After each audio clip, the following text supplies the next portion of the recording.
Eu sou do meu amado, e o meu amado é meu. Eu sou do meu amado. Olá, meu amigo, minha amiga, eu queria fazer uma pergunta para você. Você é uma pessoa que se envolve com política? Pois é, eu queria tratar nesse vídeo sobre algumas questões pessoais e qual é o meu engajamento político e por que eu tenho esse tipo de engajamento. Eu quero começar aí uma série de vídeos onde nós vamos estar tratando sobre política também, sobre todas essas questões, conservadorismo, toda essa questão que nós estamos vivendo dentro da nossa atualidade, e eu quero estar trabalhando dessa forma. Mas eu queria nesse primeiro falar um pouquinho sobre a minha experiência com a questão política. Eu desde pequeno, meu pai sempre foi uma pessoa muito envolvida com as questões políticas. Não só uma política, meu pai nunca chegou a ser candidato, né? Nunca chegou a entrar para uma política partidária. Mas o meu pai sempre estava envolvido com as questões políticas, apoiando candidatos, fazendo militância. O meu pai sempre foi essa pessoa e eu cresci vendo o meu pai falando de política, se envolvendo com as questões políticas, com questões sociais também. Então, aquilo, né, ficou em mim essa marca e eu fui crescendo até o ponto que eu comecei a estudar filosofia. E eu tenho que dizer para vocês que quando a gente estuda filosofia, eu sou formado em filosofia e teologia, mas como pessoa, a filosofia foi uma grande guinada na minha vida e mudou muito, né, o meu pensamento, a minha vida, através dos estudos filosóficos. E dentro da filosofia a gente estuda muito política, a gente mergulha muito nessas questões políticas.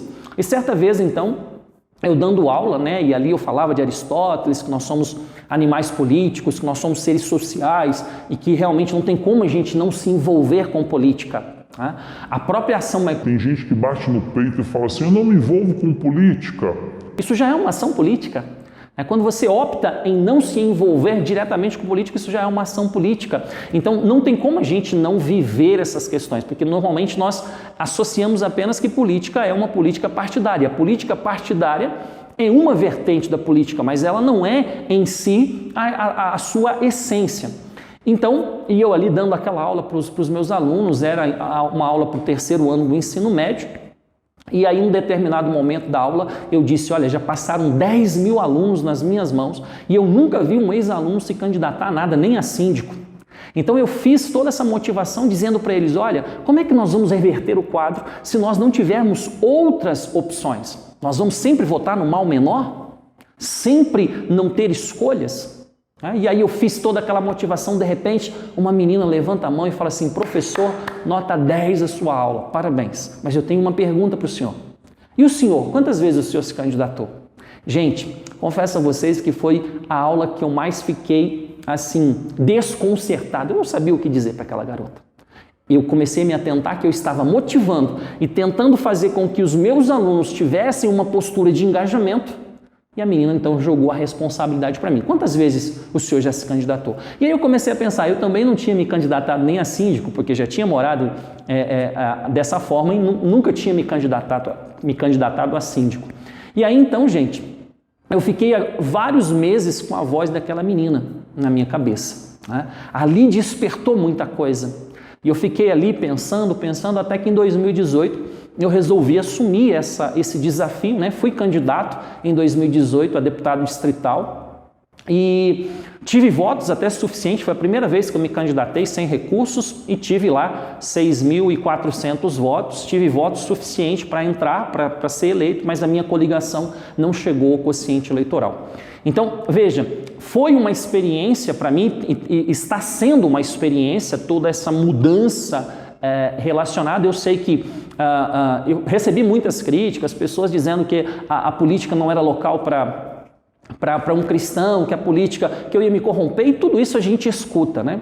Mas até que ponto realmente aquela palavra do evangelho também trazia incômodo, né? Porque nós somos chamados a ser luz no mundo, sal na terra.